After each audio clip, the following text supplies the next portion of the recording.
Before we begin with our idea for an advertising plan, we would first like our client, Starbucks Coffee, to introduce themselves, and to tell us what they are looking for in their new advertisement. Thank you, Jack. Our story began in 1971 with our founding fathers, Jerry Baldwin, Zev Siegel, and Gordon Bowker. At first, our coffee company only sold coffee beans, and didn't offer the premium coffee drinks it's known for now. The name of Starbucks was chosen in honor of the coffee-loving first mate in Herman Melville's Moby Dick, and because we thought the name evoked the romance of the high seas, and the seafaring tradition of the early coffee traders. In 1986, the original owners sold Starbucks to former manager Howard Schultz, who took the brand, and helped build it into the coffee behemoth it is today. Our current company logo is a twin-tailed siren, from Greek mythology, encircled by the store's name. We have asked you today to create a new advertising plan for us, that keeps in check with our principles, and our branding, but still manages to attract new potential customers. We're very excited to see what you've come up with for us today. The next question we need to answer is, who are Starbucks' target audience? Kids and teens. Customers aged 13 to 17 accounts for just 2% of Starbucks sales, but most items for kids are purchased by the parents. Whether the focus is on the steamed milk that Starbucks baristas refer to as babycinos, or the sugary, caffeinated, whipped cream-topped coffee drinks that are so popular with teenagers, kids and teens form a large part of Starbucks' business. Kids go there with their parents, both mother and child leave with a cup in hand. Teens meanwhile use Starbucks as a place to hang out with friends or study. Starbucks may not cater directly to kids, and risk criticism about the high calorie and caffeine content of some of its drinks, but it does make its products kid-friendly, offering special child sizes. For instance, young adults aged 18 to 24, total 40% of Starbucks sales. Starbucks positions itself as a place college students can hang out, study, write term papers and meet people. A Starbucks appeal to this consumer directly through introducing technology as soon as it comes available, focusing on social networking and actively cultivating a cool image. The young adult audience grows 4.6% each year. Starbucks' primary target market is men and women aged 25 to 40. They account for almost half, 49%, of its total business.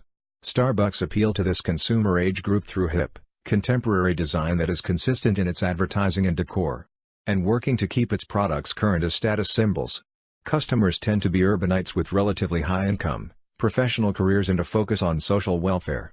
This target audience grows at a rate of 3% annually. But how do they convince their customers to fork over that kind of money? Starbucks created a mission statement called the Third Place. The idea of the third place is one that exists between work and home. By focusing on the third place and giving their customers a place to be and interact, they make the price of the drink worth it in the eyes of their customers. There is something comforting about ordering a good cup of coffee and being encouraged to sit in the shop with your laptop and work. That's the experience Starbucks provides. They also focus on their consistency in branding and experience. Over the course of 47 years, the Starbucks logo alone has gone through 4 different redesigns to create the iconic symbol that graces your coffee cup today. By operating in more than 55 different countries, they needed a brand design that would appeal to a broad audience base. Later on, the words Starbucks and coffee were cut from the cup so the brand could potentially expand beyond coffee products. They have an unbeatable branding consistency. That modern design philosophy extends to everything they create. From the atmosphere in their stores, to their digital content, to their advertising, everything looks, sounds, and feels like Starbucks. Now, for any media agency, to create a creative agency plan, the agency has to perform a lot of research, analyze and answer some basic questions. The first question that is asked is, what is the story of my business? This question has already been previously answered by Susan. But to expand on what has been mentioned, we have to highlight the fact that the first Starbucks shop was located in the U.S.'s Seattle, but now nearly a decade later Starbucks is a worldwide phenomenon with more than 24,000 shops, in more than 62 locations, and with more than 240,000 workers. But if we want to be even more specific, Starbucks only opened in Egypt in 2006. With more than 29 branches ranging from Nasser City to the 6th of October. The next question we need to ask ourselves is, who are our current competitors in Egypt and what is our unique selling point? Currently our biggest competitors in Egypt are Costa Coffee, Cilantro, Dunkin' Donuts, and lately Espresso Lab. The USP of Starbucks is a relatively simple one: premium coffee. Starbucks has never claimed to sell cheap coffee, and that is because they offer an enriched upscale of coffee experience. The premium coffee experience that Starbucks claims to offer is what makes it stands out from its peers, and this includes not just the high-quality coffee, but also employee-customer interactions, environment and ambience offered, complete with various conveniences. The next question we need to ask is, what are Starbucks' objectives and what are its customers looking for? Starbucks is currently focusing on three main goals: ethical sourcing, environmental stewardship, and community involvement. In Starbucks, the objectives made are focused on helping inspire their employees as well as their customers. When asked, most customers stated they always look for three things in a coffee shop, and that is the atmosphere, good service, and great coffee. Starbucks has depended on this by making it part of their main objectives. For the atmosphere and the good service, every time you walk into a Starbucks, you know you will be greeted with a smile and a friendly attitude. Every Starbucks has a similar feel, and your drink order will taste the same whether you are in New York or Egypt, and that is a part of the continuity of the brand and the products sold. The training of the staff, in both how to be personable with customers and knowledge of the product offering, provide a superior experience that the Starbucks client base has come to expect. Keeping employee satisfaction high is the key to providing a superior customer experience. Starbucks keeps its employees satisfied with competitive hourly wages, health benefits, and stock options. Next comes Starbucks' marketing strategy. Starbucks, what's amazing is the fact that the company spends less than 1% of its annual revenues on advertising, versus the typical 10% of most other retailers. Instead, the Starbucks strategy relies on word-of-mouth advertising. Store design, planning and construction are also part of the strategy. Locations are designed for customers to meet, relax or simply enjoy a peaceful interlude in their day. It is also notorious for buying out competitors' leases and conducting operations at a deliberate financial loss. This intentional loss is designed to drive out local competitors. However, recently Starbucks has began making some advertisements. In Starbucks' newly released advertisement, Starbucks introduced Puke Bucks, a new breed of stores. The store is made exclusively for dogs. Their aim was to offer a special Starbucks experience. The 1-minute ad is offered for the customer's best friend. Starbucks concept store will grab customers' attraction due to the fact that it focuses solely on the idea of offering an experience. Starbucks has also been focusing on approaching to its customers' needs, offering them a memorable experience, getting out of bed in the morning feeling positive, releasing an ad of their making of an alarm that, unlike most available alarms that are noisy and cause distress, enables their customers to wake up feeling good, launching the ad with the hashtag #MorningYesAlarm. The 2 minutes ad reveals to its customers the making of the alarm. They use the help of professionals, neuroscientists and psychologists, to make the alarm's tempo, pitch, and lyrical content as relaxable and suitable to people as possible. Starbucks' advertising strategy is very catchy, allowing people to approach mornings in the most optimistic, positive way possible. The content Starbucks creates highlights their dedication to consistency.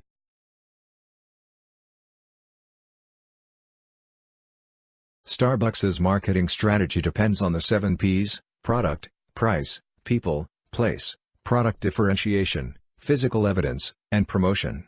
First and foremost, the product. Starbucks has 30 varieties of whole bean coffee. They sell coffee, Italian-style espresso beverages, cold blended beverages, as well as a selection of premium teas. Novelty items, music CDs are also sold. In addition, they also sell coffee-related accessories and equipment. Tazo Tea is the Starbucks brand. There's many different flavors: iced teas, lemonades, lattes, hot or cold. In addition, ingredient research is outsourced to dedicated teams who determine what spice or flavor goes best with what, in accordance with Starbucks' Guide to the Perfect Beverage. NBSP. Next, the price. Starbucks has a simple price strategy: high price, high quality, i.e. the perceived upscale image. If customers feel they are getting a good deal, they are willing to pay more.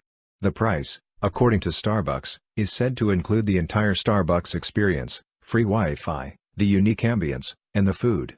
NBSP. Another important aspect of its marketing strategy is its place or location. Starbucks has branches in Argentina, Singapore, Japan and the UK. They believe that by creating an intimate and welcoming environment, and providing great coffee, patrons will not only keep coming back for more, but will spread the word. Starbucks has a controversial strategy: saturating the market. Typically, Stores place their retail outlets and locations based on demographics, traffic patterns, location of competitors as well as the location of its own stores. Clustering its stores in one area helps Starbucks quickly achieve market dominance. NBSP, the next, and arguably the most important technique is promotion. Starbucks started a community website, My Starbucks Idea, designed to collect suggestions and feedback from customers. My Starbucks reward program allows members to earn a free drink after every 15 purchases at participating Starbucks stores. It's rare to find a Starbucks ad on billboards, ad spaces, newspapers, posters. In 2001, Starbucks introduced the Starbucks Card, a stored value card for customers to use and reload. Starbucks has its unique home concept of writing its customers' names on the cups. However, there's more here than meets the eye. This is one more viral internet sensation, where Starbucks baristas are getting your names wrong. The often hilarious spelling mistakes in the customers' names may be intentional or unintentional. A sense of intrigue and mystery is invoked, and in some cases extreme annoyance. Whether it is out of annoyance or wanting to share your name being misspelled humorously with the world, it ultimately leads you to tweeting or sharing about it in any way on social media. And this is what we will be using to create the new ad for Starbucks. We will feature the pop star, Ariana Grande, getting a coffee, only for the barista to misspell her name. She will look at the cup in confusion before sighing never mind.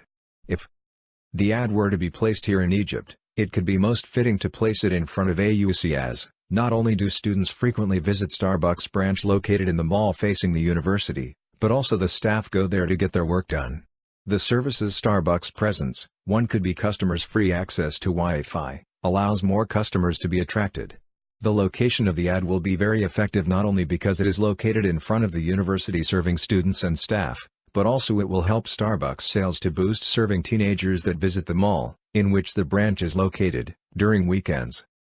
Next on the list is process. Starbucks operates primarily through joint ventures and licensing arrangements with consumer products business partners. Starbucks started a community website, My Starbucks Idea, designed to collect suggestions and feedback from customers. A dedicated team works specially on these recommendations. The feasibility of the suggestions is gauged and efforts are done to maximize it. Thus Starbucks' process is overall pretty customer-centric. Moving on to physical evidence, Starbucks provides information on its products, business partnerships, and career opportunities on its website. Starbucks offers a combination of product and service and does a good job in giving customers the best experience, so they want to try it again and again. Next on the list is people. Happy customers start with a happy staff. This is at the root of Starbucks' people ideology. People are the core standing point of Starbucks and they lay extra emphasis on we are not in the coffee business, serving people. We are in the people business, serving coffee. Starbucks spends a lot of time and effort to train and teach its staff. Every employee goes through coffee making, serving, and even tasting as they are expected to advise customers who are confused with the wide choice. It also encourages diversity, whether racial/ethnic or country-related, as it incorporates a large number of people from the local stream where it is setting up cafes. It believes in fostering a truly world neighborhood environment and is, in every sense, a truly international company.